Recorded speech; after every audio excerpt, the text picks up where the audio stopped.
Ice cream తినాలనిపించినప్పుడు అప్పటికప్పుడు ఇంట్లోనే ఇలా హెల్తీగా ఐస్ క్రీమ్ అయితే రెడీ చేసుకోండి. టేస్ట్ మాత్రం చాలా బాగుంటుంది. మీ పిల్లలైతే మాత్రం చాలా ఇష్టంగా తింటారు. ఇంక లేట్ చేయకుండా అయితే వీడియోలోకి అయితే వెళ్ళిపోదాము. ముందుగా ఒక కడాయిలో పాలు పోసుకొని అవైతే మాత్రం చిక్కగా అయితే మరిగించుకోవాలి. మేగడతో ఉన్న పాలు అయితే చాలా బాగుంటుంది. అలా గరిటతో కలుపుతూ చిక్కగా అయితే మరిగించాలి. ఇప్పుడైతే పాల పౌడర్ అయితే వేసుకొని మరి కాసేపు అయితే కలపాలి, ఉండలు కట్టకుండా. ఇలా ఒక లో ఫ్లేమ్ లో అయితే 5 మినిట్స్ పాటు అయితే అలా కలుపుతూ ఉండాలి. ఇప్పుడు కొంచెం పంచదార కూడా వేసుకొని అయితే మరి కాసేపు అయితే కలుపుకోవాలి. పంచదార కూడా బాగా కలిసిన తర్వాత అయితే పాలల్లో కానీ నీళ్ళల్లో కానీ కస్టర్డ్ పౌడర్ అయితే కలుపుకొని ఇప్పుడు ఈ పాలల్లో అయితే వేసుకోవాలి. కస్టర్డ్ పౌడర్ వేసిన తర్వాత అలా కలుపుతూనే ఉండాలి, లేదంటే ఉండలు కట్టేస్తుంది. కలిపిన తర్వాత కాసేపటికి అయితే ఇలా అవుతుంది. ఒక గిన్నెలోకి అయితే తీసుకోవాలి. ఈ పాలు పూర్తిగా చల్లడానికి 10 to 15 మినిట్స్ అన్న పడుతుంది. ఇప్పుడు మనకి విపింగ్ క్రీమ్ అయితే కావాలి. విపింగ్ క్రీమ్ అయితే నేను ఇలా పౌడర్కి అయితే ఇలా క్రీమ్ లా అయితే చేశాను.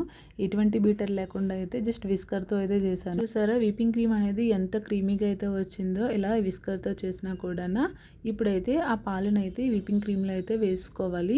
ఇప్పుడు ఈ మిశ్రమాన్ని అయితే బాగా మిక్స్ చేసుకోవాలి. చూసారా ఇలా క్రీమీగా అయితే వచ్చింది. ఇప్పుడు ఈ కలిపిన పాలను అయితే ఒక మిక్సీ జార్లో అయితే వేసుకొని బాగా మిక్సీ పట్టించాలి. ఇలా మిక్సీ పట్టడం వల్ల ఐస్ క్రీమ్ అనేది చాలా సాఫ్ట్గా అయితే వస్తుంది. చూసారా మిక్సీ పట్టిన తర్వాత బబుల్స్ లాగా అయితే వచ్చింది కదా, ఇలా రావడం వల్ల చాలా సాఫ్ట్గా అయితే ఉంటుంది. ఇప్పుడు ఒక 2 బౌల్ తీసుకొని అందులోనే కొంచెం రోజ్ సిరప్, ఇంకొక బౌల్లో మిక్సీ చేసుకున్న పాలు అయితే వేస్తున్నాను. మీకు కావాలంటే అదే పాలని డైరెక్ట్ ఫ్రిడ్జ్ లో పెట్టుకున్నా కూడా ఐస్ క్రీమ్ అయితే రెడీ అయిపోతుంది. Custard ice cream. ఇంకొకటి రోజ్ సిరప్ అయితే వేస్తున్నాను. ఒకటి పింక్ కలర్, ఇంకొకటి వైట్ కలర్. చూడడానికి చాలా బాగుంటుంది కదా పిల్లలకి అనేసి అయితే ఇలా 2 అయితే చేస్తున్నాను నేను. ఈ మిశ్రమాన్ని ఐస్ క్రీమ్ మేకర్లో కానీ, టీ గ్లాసుల్లో కానీ, ఇలా బాక్స్లో కానీ ఎందులోనన్నా కూడా ఒక 8 అవర్స్ పాటు ఫ్రిడ్జ్లో పెట్టుకుంటే ఐస్ క్రీమ్ అయితే రెడీ అయిపోతుంది. చూసారా 8 అవర్స్ తర్వాత అయితే ఇలా అయితే అవుతుంది.